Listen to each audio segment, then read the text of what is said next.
can try and win championships, and that's what it's all about. When you look from the outside and you watch this team, I know we're going to have a real good, solid hockey team this year. Welcome back to Fireside Rangers. I'm your host, Anthony Rivardo, joined by my co-host, Eric Wilson. And today we're going to be discussing defense. We've been talking a lot about the offense lately, talking about, the first and second line offensive players and everything like that. But today we want to focus on a defender and kind of take a look at what the defensive lines might look like for the Rangers in the 2022 to 2023 season. And that player that we're going to focus on today is Braden Schneider, and talking about who's going to be playing alongside Braden Schneider. Of course, you've got your typical Lindgren and Fox, Miller and Trouba, but then behind those guys, you've got Schneider and who else? That's the major question that we want to focus on in today's episode. But before we dive into that, how are you doing today, Eric?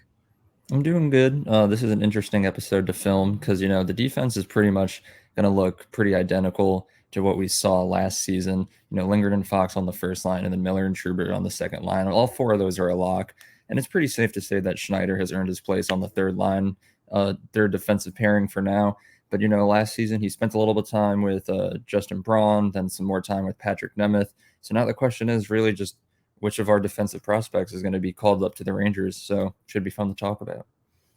Absolutely. And I'm excited to dive into some of these prospects. But of course, no more Patrik Nemeth. The Rangers were able to unload Patrik Nemeth and his 2 years remaining at $2.5 million average annual value, trading him to the Coyotes at the cost of a second-round pick. But now the team is looking for a left defenseman to partner with Braden Schneider. So have to fill that hole that's left behind by Patrik Nemeth getting unloaded. And of course, we've got three players that we really think could compete for this position that we're going to discuss. And the first one's going to be Zack Jones, who played in 12 games last season and scored 0 goals, 2 assists, 2 total points, -7 plus or minus. Eric, let's dive into Zack Jones. Tell me what you think about him. I think out of all the names that we're going to discuss today, Zack Jones, I think, has the highest chance of being called up to the Rangers this season. He's still looking for his first NHL goal. But, throughout his career in 22 games, he's put up 6 points. And, he's been pretty solid for us. He's more of a defensive player, so you don't really expect a lot of points from him. He's not like Fox where he's going to be putting up like record high points for a defenseman in a season. But he does what you need him to do. He'll be a perfect fit right there on the third line and kind of just be like that lockdown D with him and Schneider. 2 very young guys that I think would be very interesting to watch together.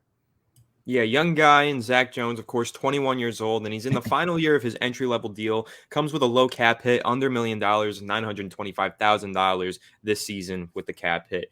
He's a good player. He's got a high IQ. He's 5'11", 185 pounds. And Gerard Gallant gave a quote on him recently that was pretty solid. He said, quote, "We know what Jonesy is. He moves the puck. He skates. He's not a big guy, but he defends pretty hard," end quote. And that's absolutely true. He does play with that grit and tenacity that you want on the defense. So, Eric, what do you think of that quote from Gerard Gallant? And what are your expectations for Zack Jones this upcoming season if he does win this role? I mean, Gallant's right. He's not the biggest guy. Jones is pretty small. But like you said, he defends hard. He's not afraid to throw his body around and lay some hits. And, that's kind of what we need from a third defensive pairing. You have like our flashy guys like Fox and Lindgren up on the top.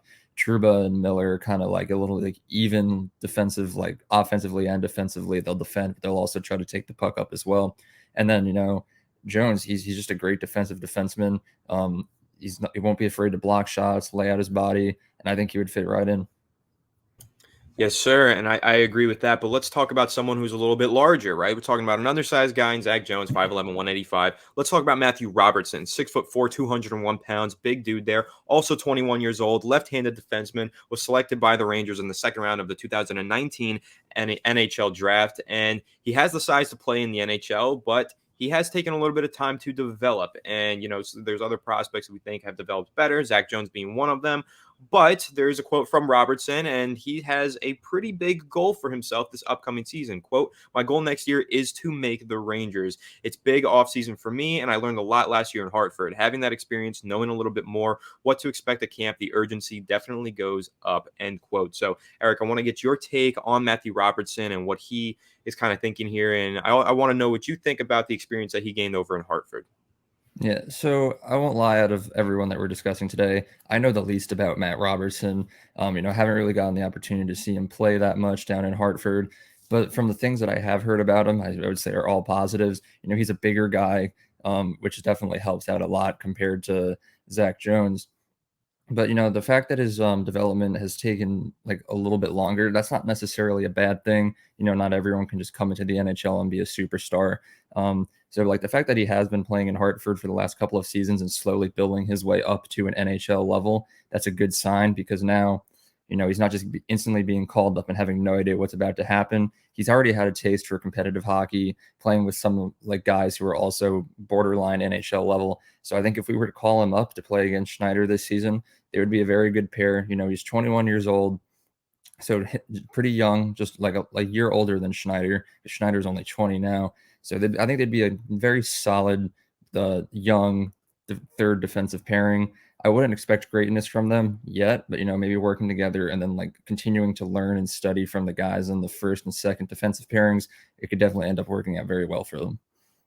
For sure. And I got to say, I really love how young this Rangers team is. Makes it super exciting, just building towards the future. As you mentioned, Robertson, 21 years old, 20 years old with Schneider. And of course, Zack Jones, only 21 years old, as we mentioned earlier. But we've got one more option that we do want to discuss, and that is Nils Lundqvist, who normally plays on the right side defensively, but potentially he could make the switch over to the left side and play alongside Braden Schneider. That's something that we want to discuss here. Lundqvist, he is not the big guy like Matthew Robertson. He's more the small guy like Zack Jones, 5'11", 187 pounds, but he does make an excellent outlet pass coupled with an elite shot. So the former first-round pick had 4 points in 25 games before being sent down to the Wolfpack last season. And Eric, what are your thoughts on the potential of Nils Lundqvist making his way onto the Rangers roster? I mean, it would be something exciting to see. The fact that he would have to switch over to the left side, it's a little concerning. Someone as young as him doesn't really have that much experience switching over to the other side of the ice. So it might present a little bit of an issue, but it's definitely something that Lundqvist is going to have to figure out if he really wants to play in the NHL for the Rangers. Because you look at our right side, it's pretty locked up. Adam Fox, he's staying in the top pairing for the next 10 years. Trouba, who knows what'll happen. We might trade away his contract in a few years, but for now, I'm pretty confident that he's going to stay. And it looks like Schneider also has the third pairing locked up. So if Lundqvist really wants to crack the roster, he's going to have to accept the fact that he most likely will need to move over to the left. So as long as he figures that out, I think it would be fine. I said Schneider's more of a defensive defenseman. Lundqvist is definitely more of an offensive defenseman. Kind of reminds me a little bit of like a smaller Jacob Trouba. Like the shot that he has is pretty incredible. I say all the time, depth is very important. That doesn't only mean on the offensive lines, it also includes the defensive. So having someone who can also score goals and move the puck around on the third defensive pairing, I think would be something that would be very beneficial to the Rangers. So I would be very open to seeing Nils Lundqvist pair up with Schneider this season.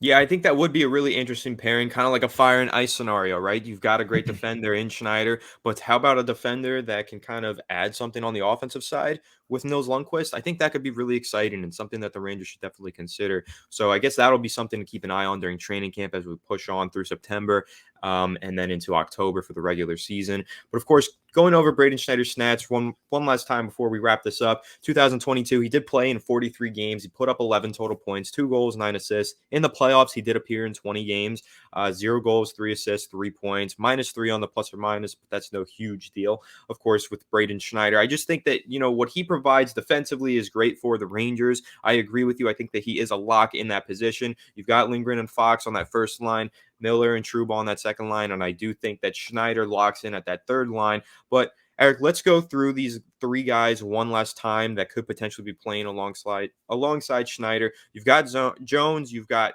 Robertson, and you've got Lundqvist. Who do you think is the most likely to take that position? And then on top of that, who are you hoping reaches their potential and takes that position? I would say most likely, as of right now, to come and start the season on that third defensive pairing is Zack Jones. He's already played a couple of games for the Rangers, and he's already proven himself a little bit. So he's definitely the safest option and who I think is the most likely option. But, I won't lie, after discussing it throughout this episode, I've kind of like warmed up a little bit more to Nils Lundqvist. I've always been a fan of him, but then you use the term like fire and ice. Like one player is like more defensive defenseman, then include an offensive defenseman.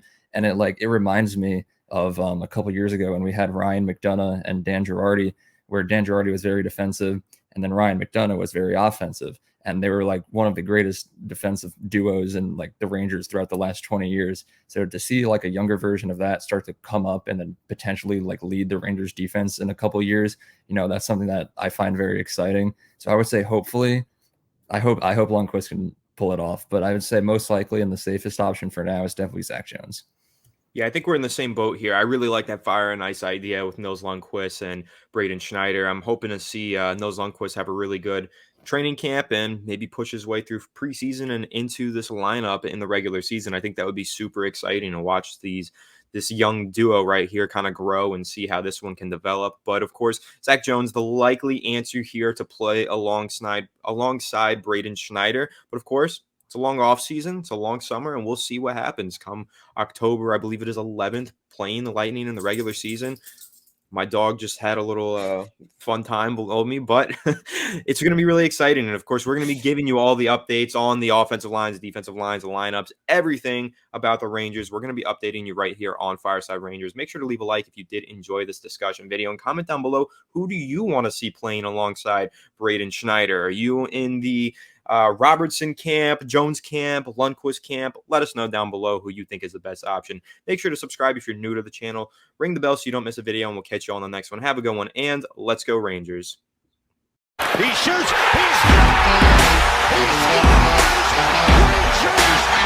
Rangers!